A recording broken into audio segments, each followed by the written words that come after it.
Aujourd'hui, je te montre comment j'ai fabriqué mon rack pour le ski touring, mais avant ça, il faut que je mette mon attirail de woodworking.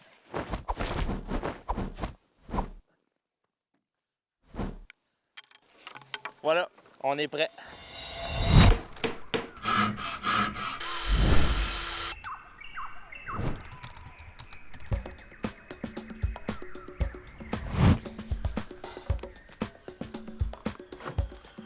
Bienvenue au Shed Creative Workshop. La quête numéro 3, c'est un request de ma petite copine qui s'est transformée en collaboration avec Guru Energy sur les Instagram.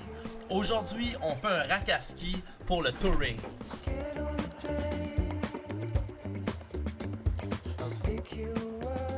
Le concept est simple. J'ai besoin d'un rack qui permet de contenir 4 paires de skis, les manteaux, les pantalons de neige, les sacs à dos et tous les autres accessoires de ski pour 2 personnes. Je me suis inspiré de quelques meubles que j'ai trouvés sur Pinterest qui sont faits à partir de lattes de bois. Mon design doit être fonctionnel mais aussi très joli visuellement. J'avais starté ça dans Procreate, qui est une application de dessin. Je me suis rendu compte que c'était trop compliqué. J'ai fini ça dans SketchUp. SketchUp est une application justement pour faire des plans de meubles. Fait que j'ai fait mon plan de meubles, il est là-dedans. Là, la grosse job, ça va être de couper ça douette puis de planer ça. Fait que on va faire ça. Après ça, on va voir les morceaux qu'on a et on va commencer à builder notre affaire.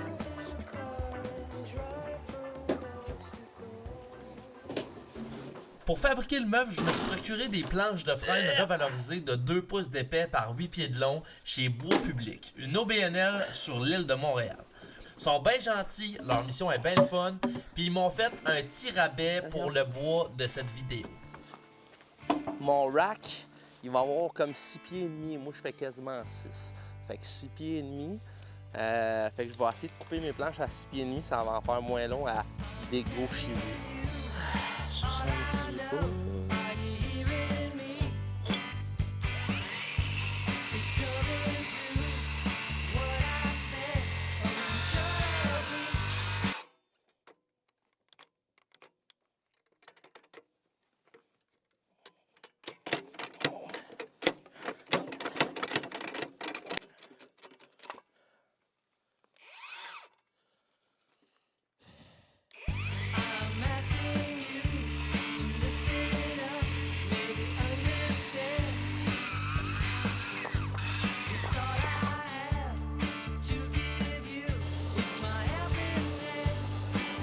Avec les planches maintenant coupées de la bonne longueur, je suis rendu à l'étape de couper les lattes de bois. Le meuble est entièrement fait de lattes de bois. J'ai littéralement fait ça jour et nuit pendant 4 jours. Laisse-moi te dire que mon bandit vieux de 15 ans l'a pas eu facile.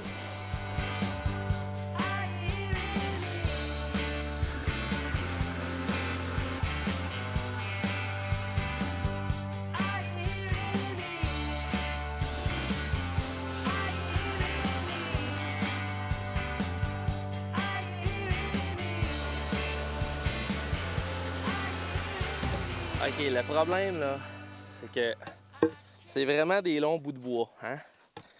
Puis là, ben lui, il y a une bonne curve dedans, là. Une sakick, comme on appelle chez nous, là. Fait que... j'étais un peu confus dans qu'est-ce que je dois faire. Moi je l'ai la solution, mon petit Jérémy. Un petit dodo, puis on pense à ça. Je vais te conter une petite histoire pour t'aider à t'endormir. C'est une fois un gars, beaucoup trop pauvre pour s'acheter un dégauchisseur à 1000$. Le gars est allé voir sur YouTube, il a trouvé comment faire un dégauchisseur DIY. Mais il l'a fait trop petit, fait qu'il marchait pas. Fait que le gars, il a fait un dégauchisseur DIY de 7 pieds. Avec ça, le gars a été capable de couper des planches de 6 pieds et demi, toutes droites, sans curve. Ils vécurent heureux et eurent beaucoup d'enfants. Fin. Fait que tu comprendras que la solution, c'est de passer toutes mes lattes de bois au dégauchisseur DIY pour en faire des planches bien droites. Une autre étape qui a pris un temps de fou, mais qui a surprenamment très bien fonctionné. Je vais prochainement faire une vidéo just de tips sur comment j'ai fait mon dégauchisseur DIY. Reste à l'affût. Avec des planches droites, la seule chose qui reste à faire avant la fabrication du meuble, c'est de planer à la bonne épaisseur de 1 pouce par 1 pouce 3/4.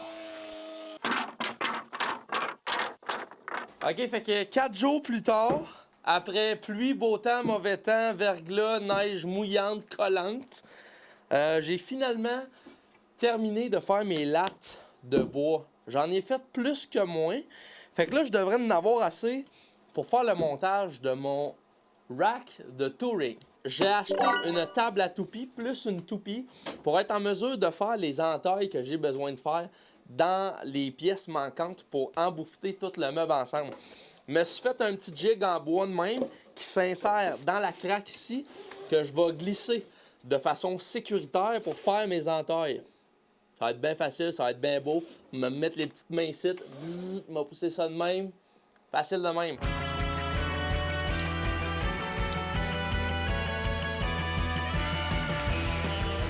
On commence la fabrication avec l'entaille de 4 petites pièces super importantes, les barres transversales. Ces barres-là vont servir au soutien des panneaux latéraux. Je fais 8 entailles dans le but d'y insérer 8 lattes de bois.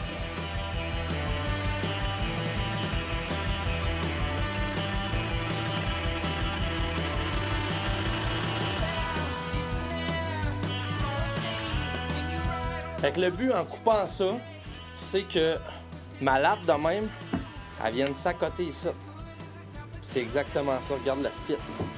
Fait que je vais faire un entaille là-dedans, mais je vais aussi faire un entaille là-dedans. Fait qu'ils vont s'embouffer parfaitement. Ça va rentrer dedans. Stouc! Je procède maintenant au placement final des barres transversales, dans le but de créer 2 panneaux identiques. Je marque ensuite à quel endroit je dois couper pour créer un fit parfait. Souhaitez-moi bonne chance. OK, on essaye ça.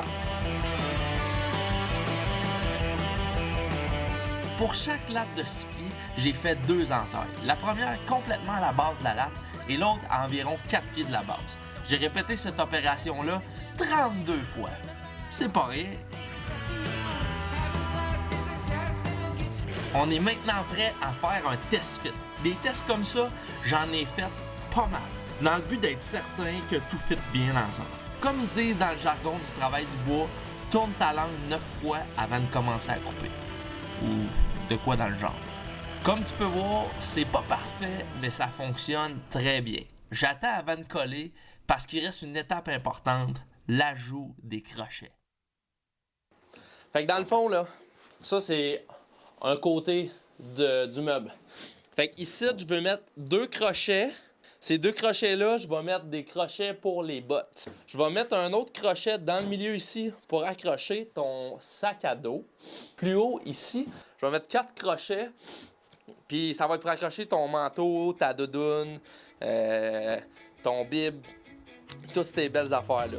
OK, pour une raison que j'ignore, j'ai pas de son sur cette portion de la vidéo. Je vais donc t'en faire la vidéo description. Je fais une erreur, je liche mon doigt pour effacer. J'insère un bout de bois pour simuler un crochet. Je tourne ma scie à onglet pour effectuer une coupe à 45 degrés. Je coupe et je recoupe. Je te montre le crochet.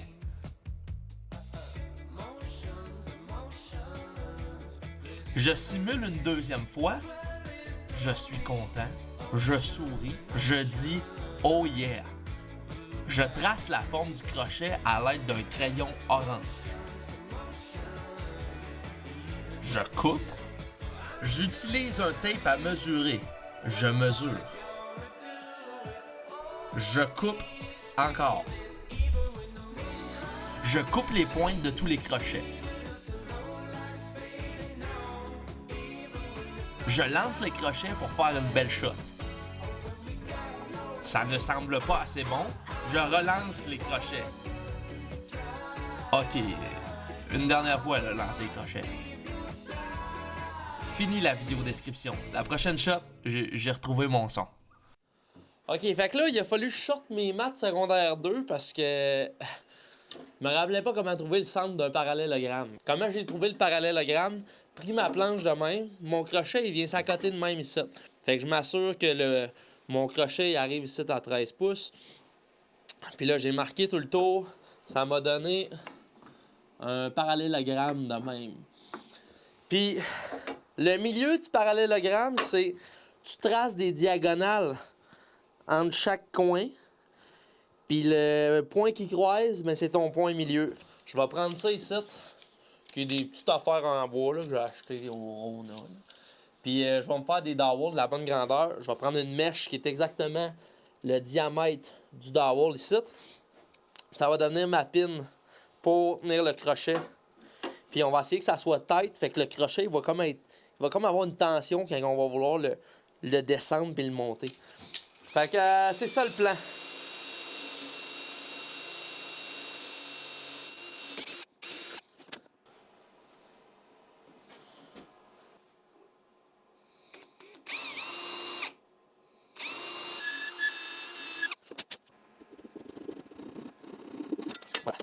Comme mon père dirait, moi y faire le test du cochon graissé. Mets ça là-dedans, comme papa dans moment. Clauc. Stalk. Il est comme percé croche, puis il fit croche.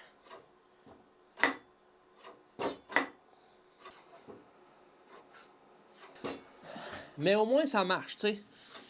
Je veux dire, c'est mon premier, hein. Fait que c'est pas parfait, mais ça marche. Oh boy, c'est ce que je pensais. En essayant de gagner du temps, je me suis fait un gabarit de perçage. Ce fut un échec. J'ai percé tous mes crochets au mauvais endroit. J'ai donc dû reboucher tous mes crochets un à un avec des dowels puis de la colle. Ensuite, j'ai essayé de percer droit en tapant un niveau sur ma drill.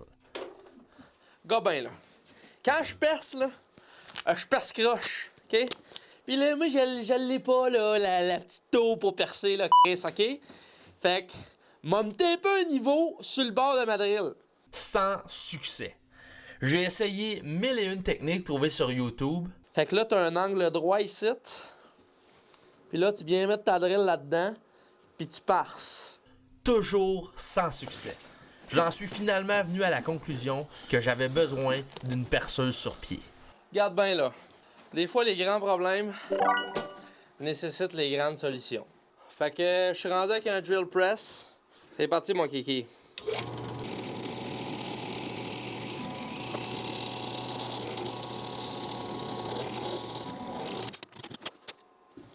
Comme moi ça, toi. Le beau trou, ben douette. Tu me vois-tu là, dedans? Elle est où?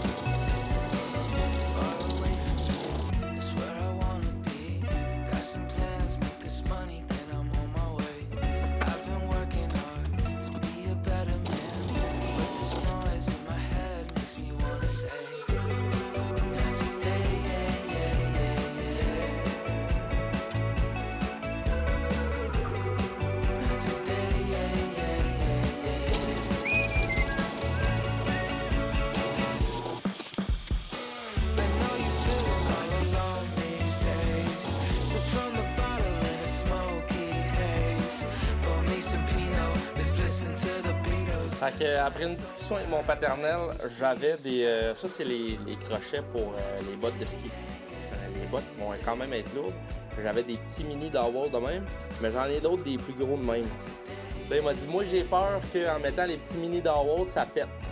Fait que je vais faire des plus gros trous juste pour ces crochets-là, pour avoir un plus gros support sur mon rack.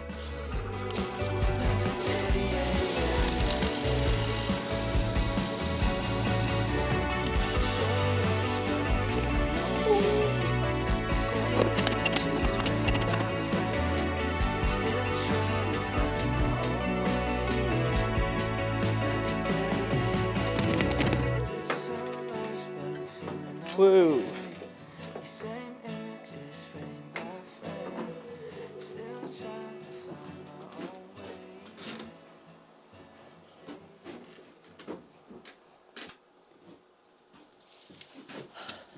Fait que là, faut que je fasse une affaire que j'ai pas faite encore.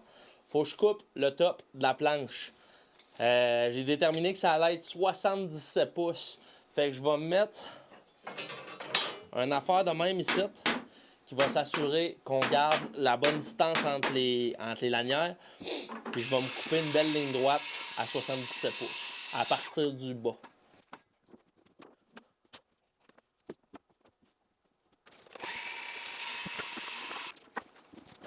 Tout ce qu'il me reste à faire avant de passer à la prochaine étape, c'est d'ajouter des stoppers en arrière des crochets. Parce qu'en ce moment, ils ne vont pas retenir grand-chose. Comment j'ai fait ça? Je me suis plané des planches de bois pas plus épaisses que 1/8 de pouce. J'ai ensuite fait des entailles dans mes panneaux en utilisant ma toupie.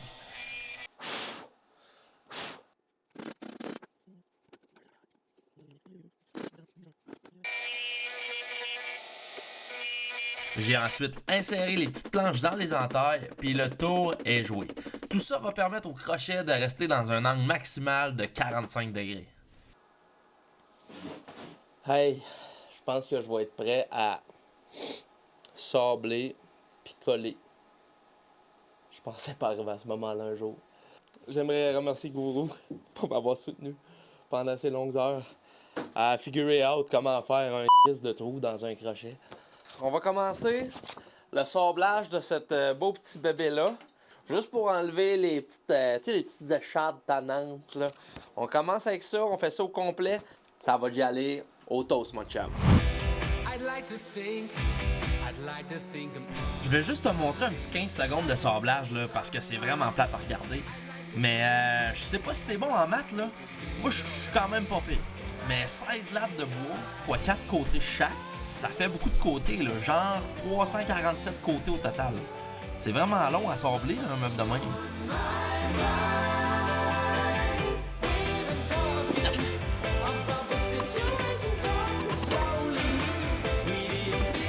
Même affaire pour le collage, c'est plate. Je te le montre pour te prouver que je l'ai fait, mais c'est vraiment pas si le fun que ça à regarder.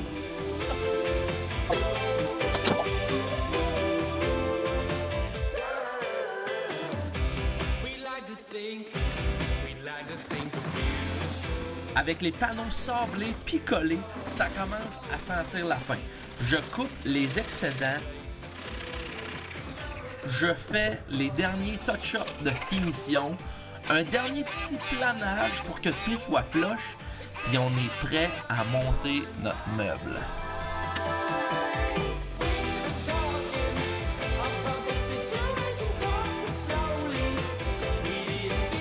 Pour finir la structure du meuble, il me reste 4 morceaux à couper, qui sont des lattes de 1 pouce 3/4 par 2 pouces d'épais par 32 pouces de long. Ces 4 morceaux-là vont à chaque extrémité du collage des lattes. Ça permet de briser le concept de une latte, pas de latte, une latte, pas de latte, une latte, pas de latte. You get the point. Je les passe sous le bistouri pour m'assurer de la bonne épaisseur et je colle mon meuble final. Finito a pepito. Fait que la dernière affaire qui reste à faire, c'est faire la barre transversale qui va retenir les skis. Faut comme que je gosse des entailles pour être sûr que les skis ne glissent pas de chaque côté. Fait que je fais ça. Après ça, je m'attarde à mettre le meuble au niveau parce qu'en ce moment, ça shake bien trop. Puis une fois que tout ça va être fait, je m'attaque à la finition. Ce qui est le fun en ce moment, là, c'est que la température est pas bipolaire pantoute. Il y a une semaine, il n'y avait pas de neige. Il y a une journée, il y avait 8 pieds de neige. Et là, il mouille, on a dû perdre 2 pieds de neige. Fait beau, fait chaud.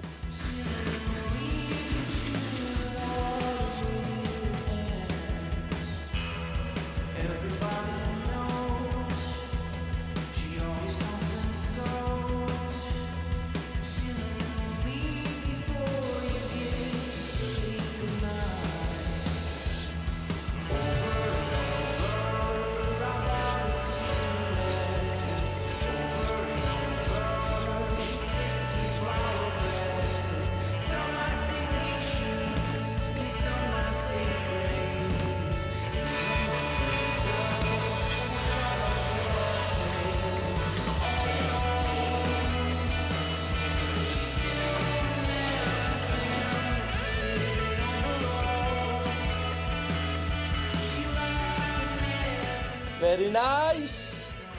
Ah, je suis stoked!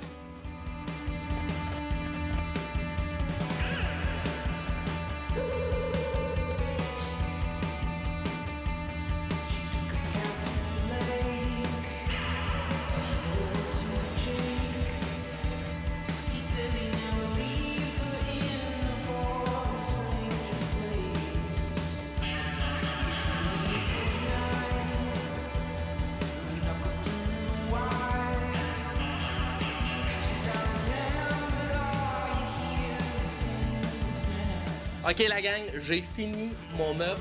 Seule affaire qui reste à faire, c'est de taguer The Shed Creative Workshop à quelque part là-dessus, mettre une dernière couche de vernis, du Vartan Triple épaisseur, puis après ça, là, je mets mes skis, mon petit kit de touring, on s'en va essayer ça, puis on revient, puis on essaye ça. C'est ça qu'on fait.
Au final, j'ai réussi à créer un rack de touring fonctionnel et beau visuellement.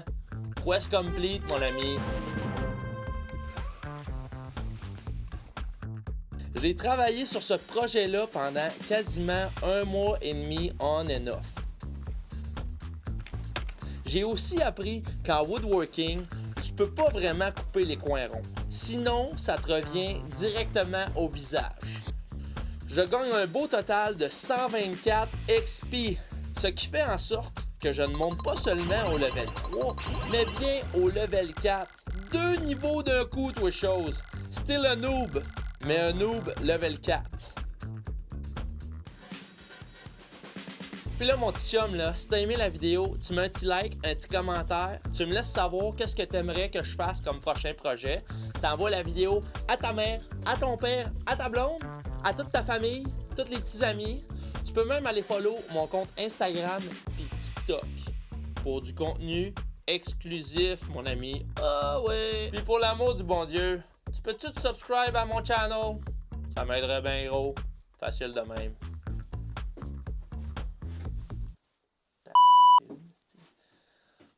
Ok, bye là! C'était bien le fun.